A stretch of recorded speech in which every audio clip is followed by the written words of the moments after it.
Cocoa Beach is your ultimate Florida beach vacation.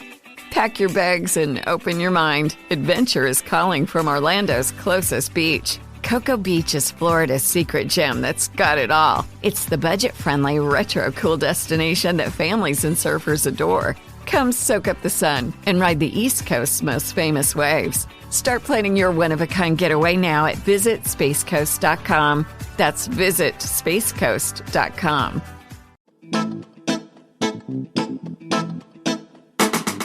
Hello and welcome to History for Weirdos. We're your hosts, Andrew and Stephanie. And each week, we're going to take you on a journey into the strange, obscure, and relentlessly entertaining corners of human history. Now listen up, friends, because it's about to get weird.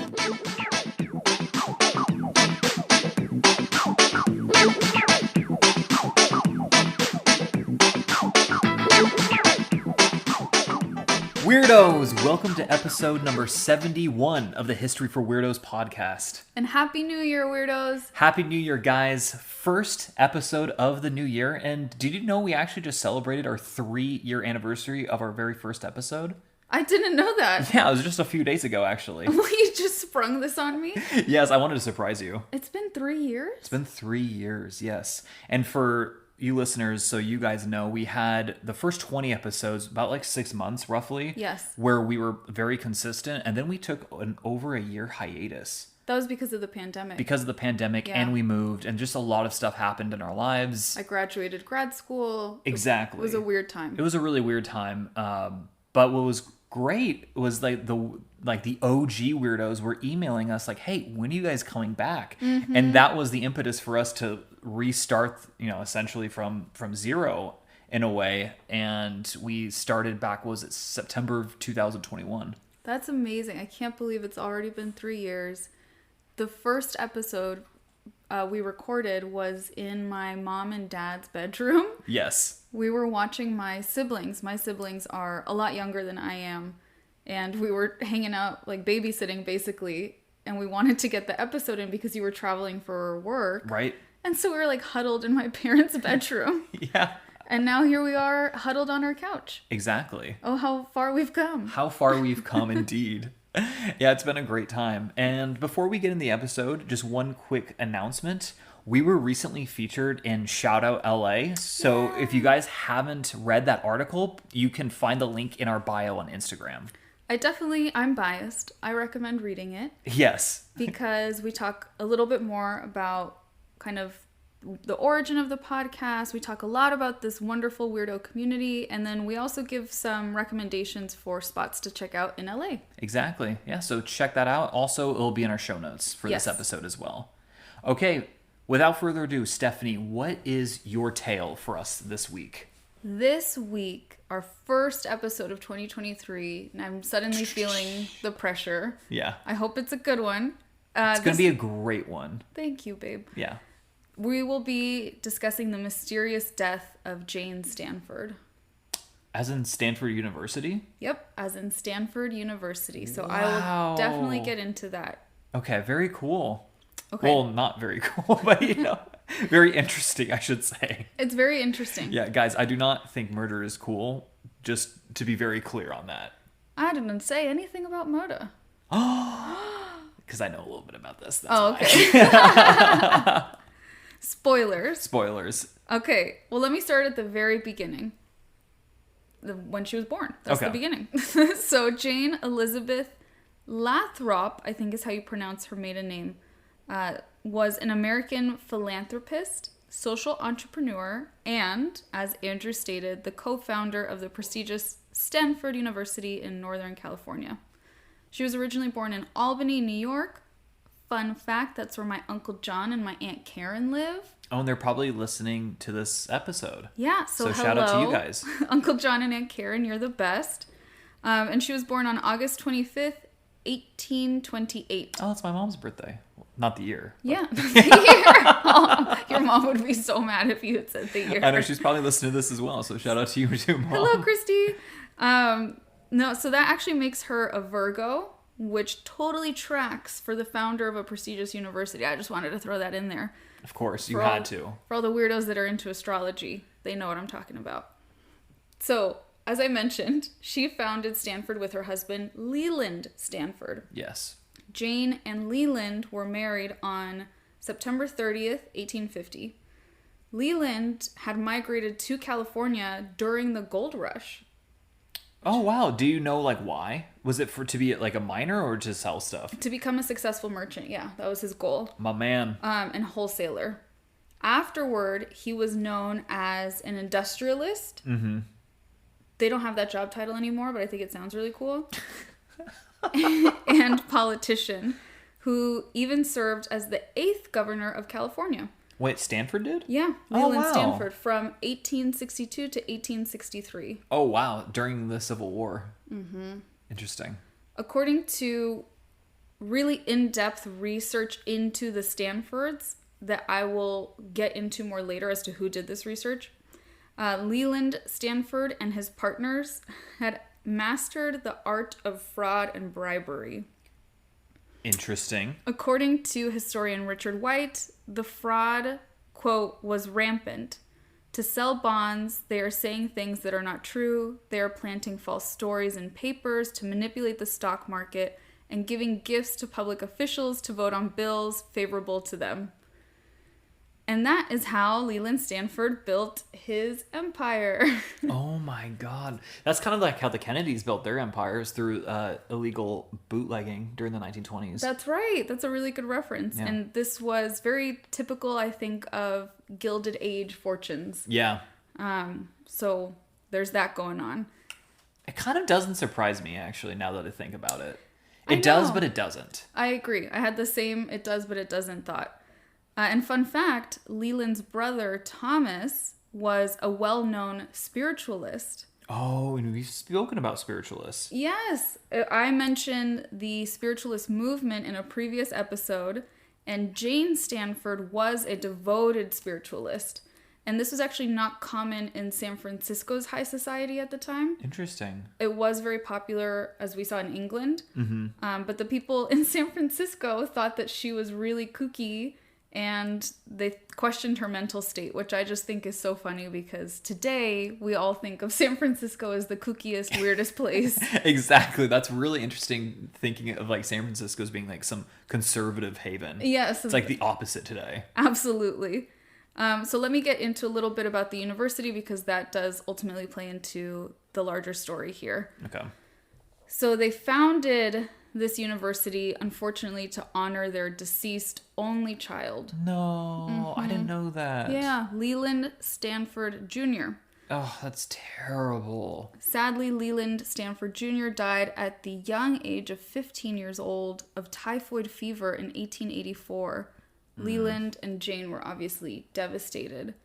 I can imagine. Yeah, and it's really interesting that this death prompted them to use their wealth to do something positive for other people's children, is how they put it. The official mission was, quote, to promote the public welfare by exercising an influence on behalf of humanity and civilization. Yeah, and you know how much like Stanford tuition was back then?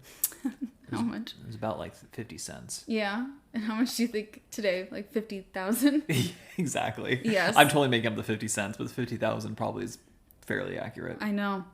They deeded a large fortune and an 8,180-acre Palo Alto plot, which is where the campus was built. Jeez, I know Stanford is a big campus. I didn't realize it was that big. That's like insane. I've only been once, and it felt very big. I've never been. I went for a USC game, funny enough. Oh, nice. Yeah, that I don't know why else I would be there, so that makes sense. Yeah. The Stanford University website notes that the campus is also located within the traditional territory of the Muwekma Ohlone tribe. And I'm so sorry, I don't know how to pronounce that, and I couldn't find like a little pronouncy thingy on Google. Right. So Stanford University opened on October 1st, 1891. And to this day, the legal name of the institution is actually Leland Stanford Jr. University. Oh, wow. I didn't know that. Everyone just has shortened it to Stanford. Right. Even them. I've never seen any sort of like promotional materials ever saying anything more than Stanford University. I know. I thought that was so odd. Yeah. Huh. Wow. Stanford University just has a more succinct ring to it. Mm-hmm. I think it makes sense from a marketing perspective. Absolutely.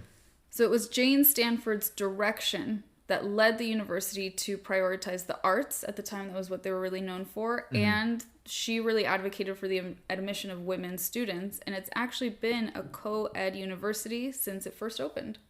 Is that not common? No. Wow, it's so funny. I feel like we just take that for granted today. Of course. No. She was very...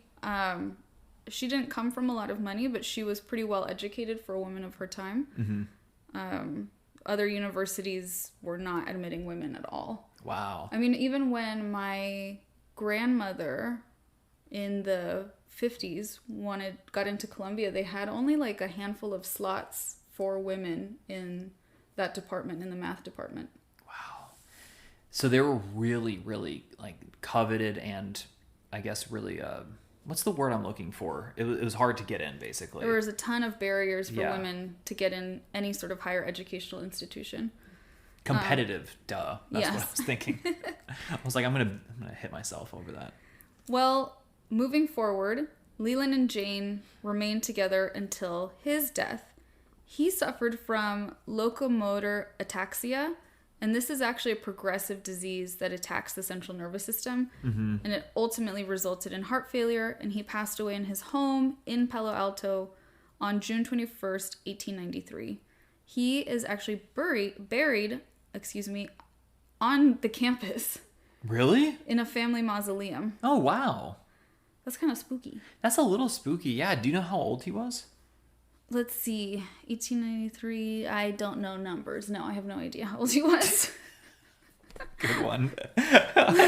So, for a decade following her husband's death, Jane was the sole trustee of the university. She involved herself in the daily management of everything. And some reports from the time imply that she was very demanding and controlling. I saw one that was funny. It was like, she acted like she owned the place. Well, I guess she did.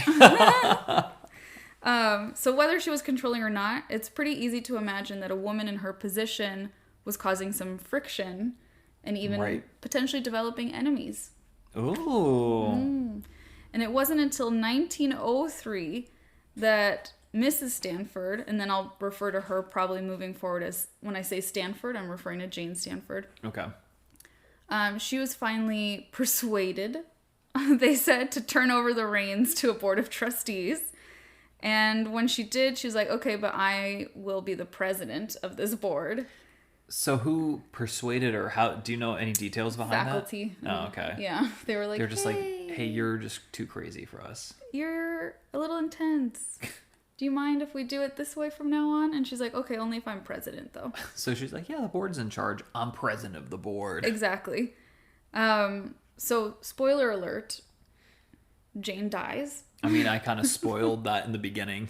Yes. I know, I swear, I thought you said death, and then... I did. I said the mysterious death, so I spoiled the death part. You spoiled something else that's coming.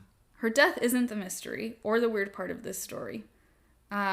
Stanford University, law enforcement, and historians for a very, very long time all insisted that her death was due to natural causes. But the evidence we're about to dive into tells a different story. Conspiracy, let's go. This is really interesting. I love hearing about conspiracies. Like real life, real conspiracies. Yeah. Yeah. Thanks to the research and subsequent books of 2 Stanford University professors, we actually have a better idea of the truth. And this is the research I referenced earlier. Okay. The first body of research that I'll be referencing is the work of Dr. Robert W.P. Cutler. And he wrote the book titled The Mysterious Death of Jane Stanford, which came out in 2003. Oh, wow. And Dr. Cutler was a professor of neurology and neuroscience at Stanford. Like 100 years later. Yeah. That's kind of wild, actually. Isn't that nuts?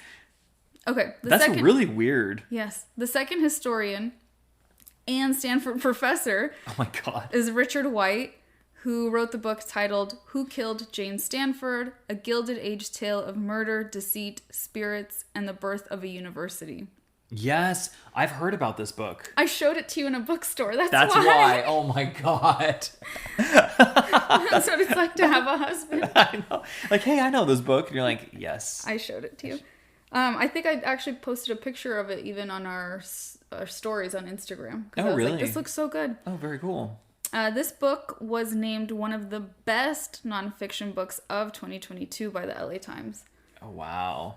So I haven't read either of the books yet, but I read a lot of interviews with the authors, and a lot of the articles from various publications will quote the books directly. Interesting. Okay. So if you find this story interesting at all, I do highly recommend you check out those books. I'm probably going to as well. Nice. So here's what we know. On the evening of January 14th, 1905, at her Nob Hill mansion in San Francisco, Jane Stanford drank a glass of Poland Spring mineral water from a bottle that was placed in her room, as she had it there every night, placed in the same spot by the same servant. However, on this night, she noted a bad taste and immediately induced herself to vomit. Oh, so she didn't cause her to vomit. She induced it herself. Yep. She Pretty called smart. for her secretary and her maid. They each were like, oh, let me taste this water. Wow. And they agreed that it had, quote, a queer and bitter taste. Interesting. Why would you taste it after she just made herself throw up? I don't know. Yeah, that's weird. The bottle of water was sent to the pharmacy for analysis. And then a few weeks later, the results were in. The Poland water had been poisoned with enough strychnine to kill someone in minutes. Oh my gosh. Okay, so someone was out to get her. Yeah. For those of us who may not know, strychnine is a white, odorless, bitter, crystalline powder. Mm-hmm. It's highly toxic, and it's usually used to kill small vertebrae, such as birds. No, not burbs. Not birds. So it's just a poison, right? So someone to kill a human, I imagine they put a lot in there. Right. So understandably, Stanford was upset by this, and she had a cold, so she was probably cranky. And she was like, you know what? I'm going to go to Hawaii. Man. This is too much. I'm just going to go to Hawaii. I'm going to chill there. Man, I'm envious. I want to just like, if I'm having a bad day, I just want to be like, you know what? I just want to go surfing in Hawaii. Let's just do it. The next time I have a cold, I'm just going to be like, let's go to Hawaii. Granted, she did have someone try to kill her. That's on top of that. Have millions of dollars, but people trying to kill you, or not, neither of those things. I don't know, babe. Millions of dollars. That sounds pretty nice. So there was other stuff going on for her aside from this, the sniffles and the poisoning. The sniffles. They just kept noting that she was sick. You're like, okay, I get it. She was actually really worried at the time because she got a report from a faculty friend, aka her personal spy on campus, Professor Goebel. Goebel said something, we don't know, we don't have that correspondence, that led her to doubt whether the university president, David Starr Jordan, was the right man to lead the institution. Wow. There was apparently some sort of dirt that Goebel dug up on him. Interesting. So she was like, ugh, I have to like figure out what I'm going to do about this. Mm-hmm. I'm just going to go to Hawaii. As one does. As one does. Stanford and Jordan, the university president, they had been in constant communication from the moment he took over as president. They seemed to get along pretty well. But then they had began to butt heads recently. And again, per Professor Goebel, it seems that Stanford was considering just removing him from the presidency altogether. Oh, wow. Okay. So she left for Honolulu on February 15th, 1905. Okay. And we don't know the reasons as to why they wanted to remove him. No. Okay. Maybe it's in the book because I couldn't find more information on that. I was looking. On the night of February 28th at the Moana Hotel in Honolulu, like the like the Disney princess. Or like the Italian adult film actress. Yeah, I don't think that's who the hotel's named after.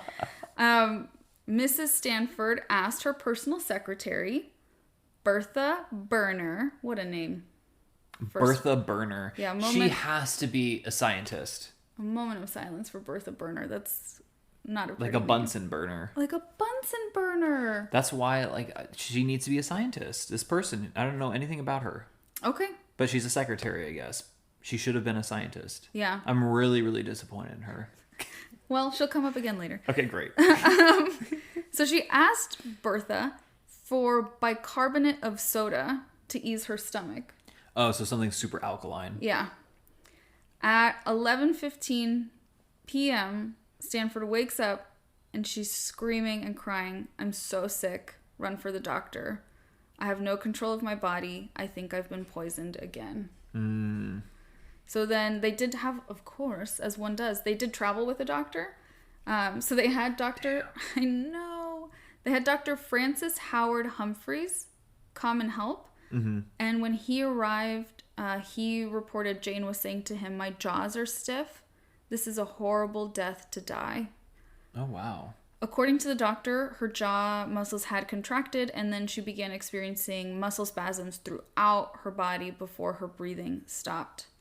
Jeez. It appears that Dr. Humphreys did everything he could to save her, including calling in other doctors that were with the hotel, like on-call doctors at the resort, for consult. This was Dr. Francis Day and Dr. Harry Vickers Murray. So 3 doctors are in this woman's room, and they tried to administer an emetic, which is just a substance that causes vomiting, and then they tried to even pump her stomach. But sadly, their efforts were unable to save her. So, Jane Stanford died on February 28th, 1905, at the age of 76 from the strychnine poisoning. No. So you think it was strychnine? We're going to get into that. Oh, snap. Let's go. So, Stanford University president, David Starr Jordan, who we were just talking about. He's shady. You're just going to call it from here. I'm just calling it, dude, motive. That guy has some serious motive. Yep, we're going to get into that. Okay. He went to Hawaii immediately to escort her body back to California. Sus. He held a press conference and he stated right away that she had died of heart failure. And this was the story that you would find in many history books for a very long time, up until Dr. Cutler's research in 2003. Wow. Man, so this guy, this shady dude, probably just got away with murder. We're going to see. We're going to see. Well, you get to decide at the end. Oh. So this is your guess now? This is my guess. I mean, unless there's some new information that comes to light, this is my guess. Okay. Jane Stanford's funeral was held in Memorial Church at Stanford University on March 24th, 1905. More than 6,000 people attended the service. Wow. And she left apparently a good amount of money to relatives. Again, they didn't have any other children, but like cousins, stuff like that. And charities. The bulk of her estate was donated to the university. Oh, wow. Okay, that's another red flag. So you pointed out that I said the strychnine. Right. Well, forensic analysis revealed the presence of strychnine in the bicarbonate that Stanford had taken, and they found traces of that same substance in her tissue, in her flesh. Okay. So the doctors who were all present, those 3 doctors were like, this lady was poisoned. That's what they testified to. But Dr. Cutler's research, this guy from 2003, shows that the university president, Jordan, he went on like a smear campaign to smear the reputation of Humphreys and the other doctors present. He really took charge of the narrative after Jane's death, and he was saying that she died because of their incompetence. Man, that's a 3rd red flag. He's calling them quacks. He's like, oh yeah, these 3 doctors who like don't really know each other, they all just happen to be quacks. It was clearly that they bonded together and their incompetence killed her. Yes. Not my poisoning. I mean, what? But behind the scenes, people were aware of the evidence showing that, oh my gosh, she was poisoned with the same poison that was in her home in Nob Hill. So since people were like, well, what about the poison that they found in the bicarbonate? Jordan then switches his story a little bit from incompetence on the doctors. He actually then accuses Humphreys, her personal doctor, of adding the poison to the soda after Stanford had died so that he wouldn't look like he was incompetent. So he's not accusing him of like actively poisoning. Trying to kill her, but he's like, oh, I don't want anyone to think it's because I'm a sucky doctor, so let me put poison. Yeah, that's Here. such shenanigans. I don't believe that for a second. What a weird story to go with. Yeah, if I was like back then and I was hearing him like say something along those lines, I would just be like, homie, like, no. Like, are you serious? Like, that sounds absurd. Yeah, it really does. And when Humphreys heard that Jordan is like spreading these rumors, he goes and he confronts him in person, and Jordan is like, oh my God, I never said that. Oh my God, this guy is so suspect. And then when he gets back to Stanford, Jordan fires Goebel, the professor who was working as Jane's spy, as soon as he gets home. So all of this definitely makes Jordan sound suspicious, right? Yeah, he sounds so suspect.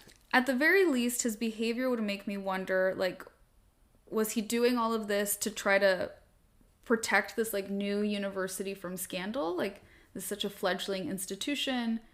Is he trying to just be like, everyone just say she just died of natural death. We don't want, like, a bad PR situation. Right, that's an interesting point. Or was he trying to throw suspicion off of himself because he's her murderer? Right. And what's interesting to note is that he was not present at either poisoning incident, right? He wasn't at her home. He wasn't in Hawaii. And the police, according to police reports, never considered him a suspect when they questioned people. Yeah, but police back then were really dumb. There's also, I couldn't find it again. Like, I lost, in my millions of tabs that were open, I lost a reference that I had implying that it's very possible that he had bribed the police. Right. Particularly the Hawaii police, and that Jordan had kind of like these very elitist views about, oh, the people in Hawaii are like super incompetent and uncivilized. I'll just go over there and like fix things is kind of the attitude he went with. Interesting. So I don't know if he like tried to bribe people, but I couldn't find that again. So maybe I made this up. Maybe I hallucinated it. But it's possible that he could have. It's possible he could have bribed police. It's possible the police were just like, dude wasn't here. Why would he be a suspect? I don't know. Right. But then who else could it have been? I mean, it very well could have been him. I mean, what I think, he's the mastermind, and he got someone to do his dirty work for him. Mm-hmm. Like, he supplied maybe the strychnine, and then he just had one of the maids or something, like, or maybe not even the maid. Maybe it could have just been like a passerby, you know, or like one of the delivery people, right? It could just like a, you know, someone who would blend in. I like that. I like that thought. I've been playing way too much Assassin's Creed, I think. Lately. Oh no. That's very true. I think those are really good theories that you have going there. Why, thank you. There was only one person, by the way, who was present at both events that we're aware of. Mm-hmm. Again, I hadn't thought of this, but I really second your opinion that policing just wasn't to the same standard. That's a much like more diplomatic way of saying that like police are like way smarter now than they were back then. Yeah, they, you know, we've talked about cases or incidences on this podcast even where like, oh yeah, and then the cops let everyone walk around where the bodies were found, and then you know, we didn't have like standard operating procedures. So to their knowledge, according to records, the only person who was present at both poisoning events was her personal secretary, Bertha Burner. The Bunsen burner. She had been with Stanford for 30 years. She'd worked with her. She was always with her, whether she was in Palo Alto or whether she was traveling. In Stanford's will, members of the household staff each received $1,000. But Burner was given $15,000, which amounts to $100,000 today. Plus, she gave her a house. Oh my gosh. Oh, that's kind of motive, actually. That's motive. That, like, on the one hand, that could speak to the level of like intimacy they had. Like, wow, she must have been almost like family, or she really cared about her. She really trusted her. She really wanted to thank her for I 30 guess, years of service. Right. I mean, I guess. Or this is really good motive. If she saw her will at some point, was exactly. Like, wait a second, if this lady goes, I get $100,000 in a house. Yeah, and also like, this is, what something that I was just thinking about is like, has she seen the will? And I think that's the question. Like, had she seen the will? If she hasn't seen the will, then like that's a moot point. But if she had, or had Jane like in passing been like, yeah, maybe one night I'm gonna leave you. Yeah, one night too many glasses of wine. Yeah, basically. I'm gonna leave you so much. You're gonna be like, so don't worry, good, girl. Bertha. Yeah, you're like set. Yeah, who knows? Police interviewed Berner because she was the initial suspect, since she was the only person. On the surface, that makes sense. Yeah, there both times, but they quickly eliminated her as a suspect. I don't know why they eliminated her as a suspect. I'm not saying that I think she did it, but I don't know like if there was witnesses that were with her or something. I don't know what evidence they had to draw that conclusion that they're like, oh no, it's definitely not Bertha Berner. And interesting that you had these big aspirations for Bertha. Because she would actually later go on to write 2 memoirs. Oh, very well. So she's making bank as well. She had the money. She wasn't just going to sit back on that $100,000. She was going to make a name for herself. She wrote 2 memoirs sharing her own accounts of Jane Stanford's life and death. The first is titled Incidents in the Life of Mrs. Leland Stanford by her private secretary, Bertha Berner. So not the greatest title in the world. Not a very snappy title. It's not, no. And then, And then the second one is titled Mrs. Leland Stanford, an intimate account. That's better. Yeah, so she got better. She got better, yeah. Titling her books. So she talks about, obviously, in both books, she talks about the night that Jane died and that initial poisoning attempt. So you'd think, like, there must be really good evidence in there. No. Due to various discrepancies of, like, just reality in both of her books, as well as the books contradicting each other. Oh my God. Historians view these records as mostly inaccurate. There's a lot of, like, creative liberties, basically. Creative liberties, I like that. Yeah, like little details that, like, people picked up on quickly, like, oh yeah, and, like, we watched the moon, and it's, like, the full moon that night, and it's, like, there was no full moon that night. Right. Or it was raining for hours and hours, we couldn't go anywhere, there was no rain that night. You know, little things like that, people were like, wait a second. But then apparently the 2 books just tell 2 different stories. So she was just, like, gonna make money. She was making money. But I'm happy for her to do that. She was just hustling. She was hustling, you know? So at this point, Weirdos and Andrew, who do you think it was? Jordan, Berner, Jordan and Berner working together, or was there someone else, maybe someone in her staff or someone else associated with the university that could have done it? Okay, so I think Jordan, for sure, that's the president, right? Mm-hmm. I think he definitely is the mastermind. And I'm just going with my same, like, previous guess. I don't think it's Berner. I think it was someone else. I think it was just someone who was like, hey, the guy's like, hey, look, I'll give you like $500, which back then would have been a ton of money. Just put this powder in this lady's drink. Exactly. And then he could have used like 2 different people each time. That's true. One, it doesn't have to be the same person. It would be hard though back then to like arrange for someone in Hawaii to have the same poison and to put that poison, you know what I mean? Like to have a contact. So I wonder if they brought the water though. Like if she's drinking that Poland, like I wonder if she was super like loaded where it's like, oh, I have to have this type of water. And so they just brought it. Like the Mountain Valley water. Exactly. Yeah. That's exactly what I'm thinking of is Mountain Valley. YouTubers with their Mountain Valley water. Seriously, yeah. Yes. That's a good point. You know, fun fact, I've never had Mountain Valley water. Really? Yeah. It's really good. I'll splurge next time I'm at like the grocery store. I'll get some. This is not sponsored, you guys. This is not sponsored at all, yeah. So It's just some yummy water. Yeah.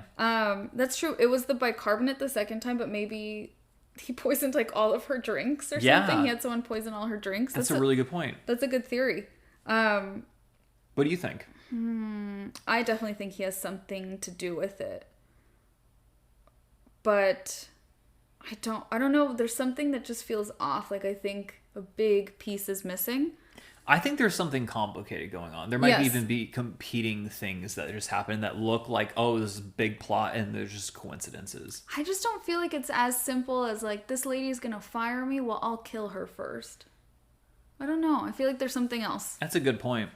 Well, according to Cutler, this is the guy who wrote the first book. Mm-hmm. This is a quote from him from the book. Quote, Berner, the secretary, seems to have had ample opportunity, but no obvious motive. Jordan seems to have had motive, but no obvious opportunity. If anyone wishes to draw such conclusions, they should have evidence to support them. I couldn't find any, so I will leave the reader to draw his or her own conclusions. Oh, wow. I hate it when people who make movies do that. It's a book, but yeah. Yeah, I mean, when they're like, it's up to you. Was this real? Was this not real? I mean, I typically see it more in movies than I do in books. Mm-hmm. But yeah, I hate that. That's how he ended it. And again, I haven't read Richard White's book. That's the more recent one. Mm-hmm.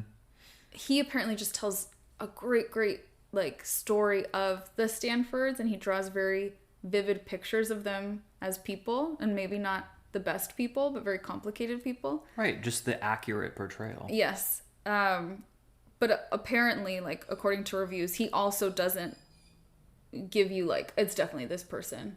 He also kind of leaves it up to you based on the evidence that he provides. So, in my opinion, only two things are certain in this case. Yeah. 1, Jane Stanford did not die of natural causes. Absolutely, I agree. And 2, someone got away with murder. Ooh. Weirdos, that is the mystery of the murder of Jane Stanford. Thank you. Yes. I appreciate the claps. Let me share my sources with you all because there are some good ones. Stanford Magazine article titled Who Killed Jane Stanford by Susan Wolf. Women in History, they have kind of Wikipedia pages of women in history. Very nice. And they have one on Jane Stanford. Okay. There's a Los Angeles Times article also called Who Killed Jane Stanford by Mary Ann Gwynn. And then, of course, the books mentioned throughout this episode, really good resources, and Wikipedia. Very nice. Well, thank you so much for the story. I learned a lot about this. I knew she was, murdered, but I didn't know all this intrigue behind this. So, the scenes. And you don't associate these very prestigious higher education places with scandal, but that is what a lot of them are rooted in. Yeah, a lot of them. Yeah, so I thought that was really interesting. And I really missed the show The Gilded Age, so this was a nice... You love that time period, I've noticed. You love late 19th century, early 20th century. It's so fun. It was such a vibe. It was such a weird time. The old money, the new money thing, I think, is so ridiculous. Yeah. Those arguments. It was a time of wow, people could obtain a ton of wealth really quickly. Exactly. But I love that they often did it. I don't love it. I don't approve of this, but I think it's interesting that they often built their wealth through these kind of nefarious means. Exactly. Yeah. I think it's fascinating. I think it is. I feel you. You. Well, thank you again. Of course. And that's all I have for you all this week. Okay. Well, weirdos, that's it. Until next time. Oh, wait. Don't forget to follow us on Instagram. Oh, yes, of course. My bad. Follow us on Instagram. Outro, babe. Yeah, I know. The worst outro ever. Follow us on Instagram at History for Weirdos. That's where we post everything. So if you any news about the show, you're going to find it there. Yep. And we are always so happy to receive your messages and comments. If we don't get back to you right away, please know that they still make our day. Absolutely. And you guys influence and inspire these episodes so much, so thank you for that. Absolutely. This time, until next time, weirdos. Until next time, weirdos. Adios.